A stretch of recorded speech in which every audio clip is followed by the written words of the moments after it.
नमस्कार, मी सुमित शंकर सावंत आणि तुम्ही पाहताय TV9 मराठी। या बातमीपत्रात आपण संपूर्ण राज्यभरातल्या 36 जिल्ह्यातल्या महत्त्वाच्या 72 बातम्यांचा वेगवान आढावा घेऊयात।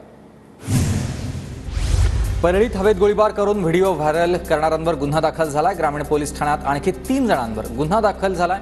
माणिक फड आणि बाळू सोनावणे यांच्यावर गुन्हा दाखल झालाय। सीआयडीचे पोलीस अधीक्षक सचिन पाटील बीडमध्ये दाखल झालेत। संतोष देशमुख हत्या प्रकरणासंदर्भात आरोपींच्या संपर्कात असलेल्या तिघांची चौकशी सुरू आहे। आतापर्यंत 100हून जास्त लोकांची चौकशी झाली आहे। अजित पवार गटाच्या युवती प्रदेशाध्यक्षांची सीआयडी चौकशी सुरू। संतोष देशमुख हत्या प्रकरणी बीड शहर पोलीस ठाण्यामध्ये सोनावणे यांची चौकशी सुरू आहे। 4 जानेवारीला परभणीमध्ये मूक मोर्चाचं आयोजन करण्यात आलं असून संतोष देशमुख हत्या प्रकरणाच्या निषेधार्थ हा मोर्चा काढण्यात येणार आहे आणि सर्वपक्षीय नेते आणि देशमुख कुटुंबीय या मोर्चात सहभागी होतील। देशमुख कुटुंबाला 7 जानेवारीपर्यंत न्याय द्यावा सरपंच परिषदेचे प्रदेशाध्यक्ष दत्ता काकडेंची मागणी आहे। देशमुख कुटुंबाला न्याय मिळाला नाही तर आंदोलन करणार, काकडेंचा हा इशारा। मुंबईच्या चेंबूरमध्ये मराठा क्रांती मोर्चा आणि सकल मराठा समाजाचं आंदोलन। संतोष देशमुख हत्या प्रकरणाच्या निषेधार्थ हे आंदोलन। चेंबूर नाका चौकामध्ये मराठा समाजाच्या कार्यकर्त्यांकडून घोषणाबाजी।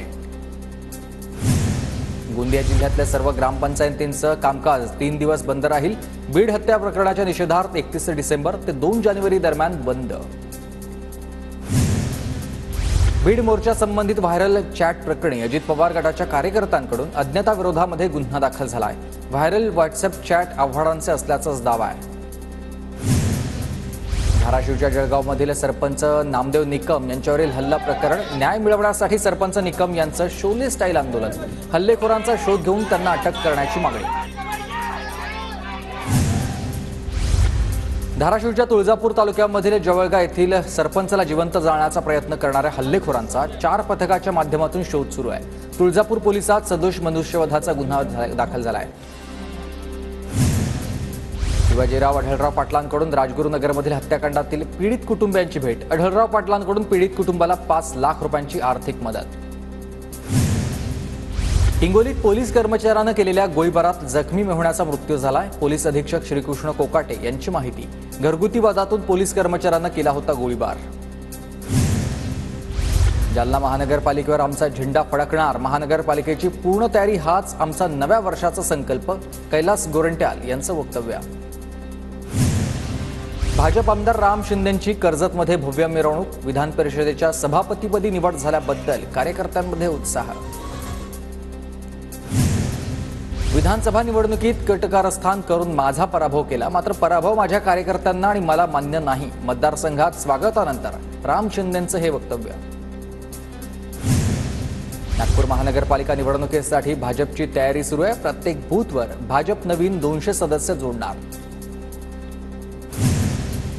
बारामतीत 15 ते 19 जानेवारी दरम्यान कृषी प्रात्यक्षिक कृषी प्रदर्शन आणि शरद पवार यांनी केली आहे पाहणी।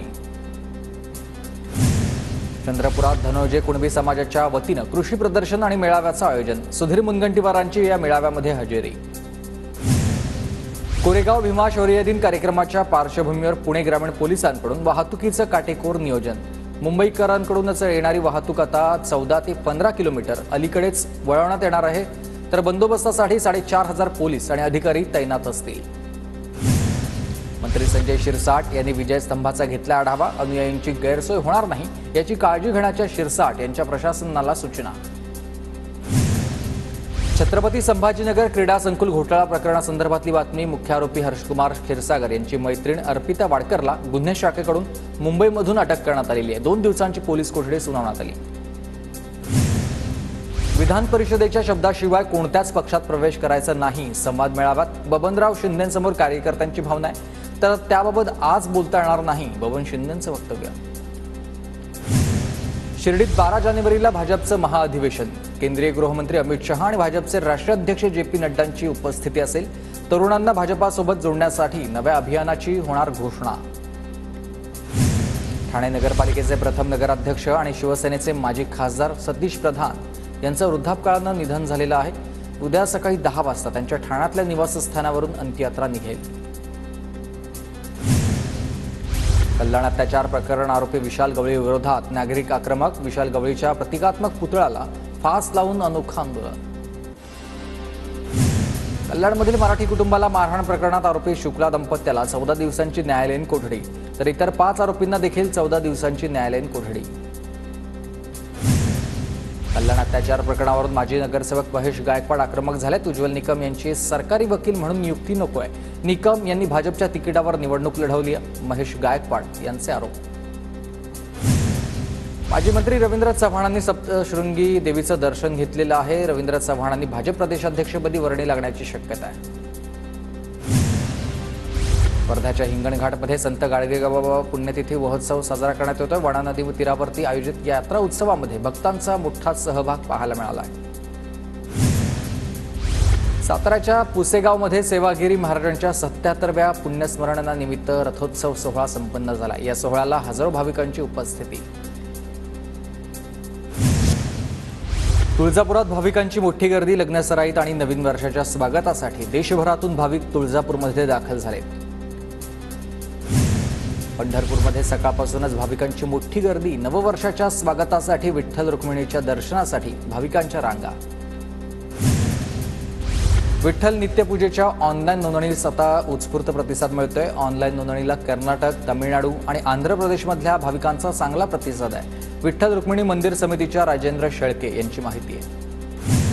सलग सुट्ट्या आणि विकेंडमुळे आता साईनगरी हाऊसफुल झालेली पाहायला मिळते. नवीन वर्षानिमित्त मोठ्या संख्येनं भाविक शिर्डीत दाखल झाले.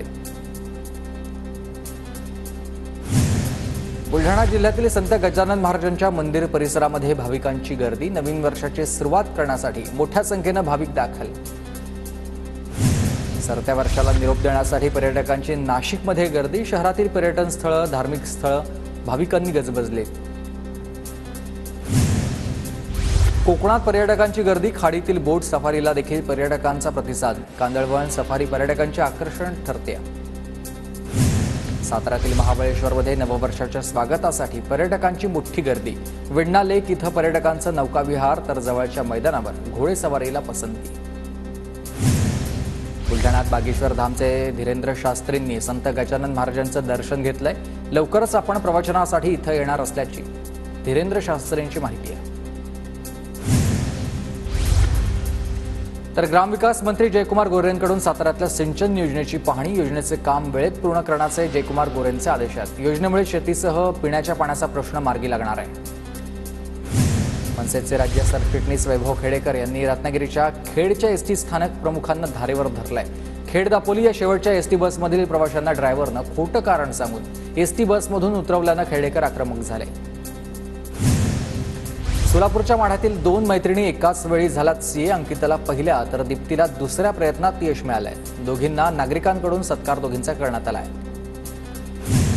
बिग बॉस मराठी या रियालिटी शोचा विजेता सूरज चव्हाण यांचा बांधकाम कामगारांसोबत काम करतानाचा व्हिडिओ व्हायरल झालेला आहे.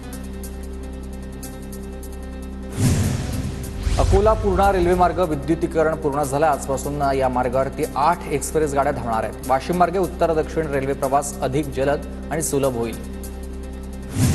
जळगावच्या कासोद्यामधील मधुकर ठाकूरांकडून सायकल सवारी करत स्त्रीभ्रूण हत्येविरोधात जनजागृती. लाऊडस्पीकरच्या माध्यमातून बेटी बचाव बेटी पढाव हा संदेश. येवल्यात मराठी कलावंत किरण माने यांना येवल्याच्या पैठणची भुरळ पडली आहे. शूटिंग सोडून कुटुंबासह लुटलाय पैठणी खरेदीचा आनंद. वारकऱ्यांचं श्रद्धास्थान असलेली इंद्रायणी नदी पुन्हा फेसाळली आहे. गेल्या काही दिवसात नदीतील पाण्याच्या प्रदूषणामध्ये वाढ झाली आहे. मात्र प्रशासनाचं याकडे दुर्लक्ष होत आहे. नववर्षाच्या पार्श्वभूमीवर छत्रपती संभाजीनगरमधील पोलीस ॲक्शन मोडवर आले. मद्यप्राशन करून गाडी चालवणाऱ्या 70 जणांविरोधात गुन्हा दाखल झाला आहे. पुण्यातील भोर आगारामधील अनियमित बस सेवेमुळेच प्रवासी त्रस्त झालेत. महामंडळाच्या अधिकाऱ्यांचं दुर्लक्ष होत आहे. ठोस उपाययोजना करण्याची मागणी आहे. लातूर जिल्ह्याच्या परभणी महामार्गावरील अतिक्रमण हटवण्यास सुरुवात झाली आहे. वडगाव गावामध्ये 40 फुटांचा रस्ता होणार आहे. महामार्गाच्या कामाला नागरिकांचा मात्र विरोध आहे. अतिवृष्टीवर मात करत सांगलीच्या पलूस तालुक्यातल्या नागठाणे येथील निवृत्त सैनिक शेतकऱ्यांनी द्राक्षबाग वाचवली आहे. काळ्या द्राक्षाला किलोला 137 रुपयांचा सरासरी भाव मिळणार आहे आणि तर 2 एकरात 13 टन द्राक्ष उत्पादनाचा अंदाज वर्तवला जातो आहे.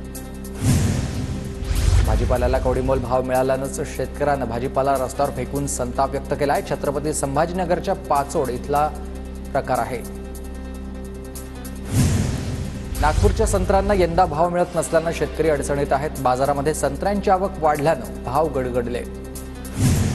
अवकाळी पावसामुळे धुळ्यामध्ये शेतकऱ्यांचं मोठं नुकसान. शिरपूर तालुक्यात सर्वाधिक 1241 हेक्टर क्षेत्र बाधित झालंय. त्वरित पंचनामे करून नुकसान भरपाई देण्याची मागणी आहे. लातूरच्या बुधोडामध्ये साठवून ठेवलेल्या सोयाबीनला आग. 180 कट्टे सोयाबीन जळून खाक झालंय. शेतकऱ्याचं मोठ्या प्रमाणात आर्थिक नुकसान. केवायसी पूर्ण नसल्यानंच गेल्या वर्षीच्या दुष्काळी अनुदानापासून शेतकरी वंचित. धाराशिव जिल्ह्यामधील 6374 अनुदानापासून वंचित आहेत. ऊस उत्पादक शेतकरी पहिला हप्ता मिळण्याच्या प्रतीक्षेत आहेत. किमान 500 रुपये तर पहिला हप्ता साखर कारखान्यांनी द्यायला हवाय. पवारगडाचे इंदापूरचे तालुका अध्यक्ष महारुद्र पाटील यांची मागणी आहे. पुण्याच्या जुन्नर तालुक्यात कर्जाला कंटाळून शेतकऱ्याची आत्महत्या. प्रकाश सस्ते असं शेतकऱ्याचं नाव होतं. वाशिमच्या ग्रामीण भागातील पाणंद रस्त्याची दुरावस्था. शेतमाल वाहतुकीसाठी शेतकऱ्यांची अडचण होते. उत्पन्नावर मोठा परिणाम. पुण्यातील पानशेत वरसगाव भागामध्ये बिबट्यांची दहशत. बिबट्याच्या हल्ल्यामध्ये 4 दिवसात 5 जनावरं ठार झाली आहेत. नागरिकांमध्ये भीतीचं वातावरण आहे. धाराशिवच्या बार्शी अभयारण्यामधील ठेंबेरवाडीमध्ये वाघासाठी लावलेल्या ट्रॅप कॅमेऱ्यात बिबट्या कैद झालेला आहे. याच परिसरात 2 वेळा आढळला होता वाघ. उल्हासनगर हत्या प्रकरणातील आरोपी गजाड. उल्हासनगर गुन्हे शाखेकडून सचिन दिघे याला अटक.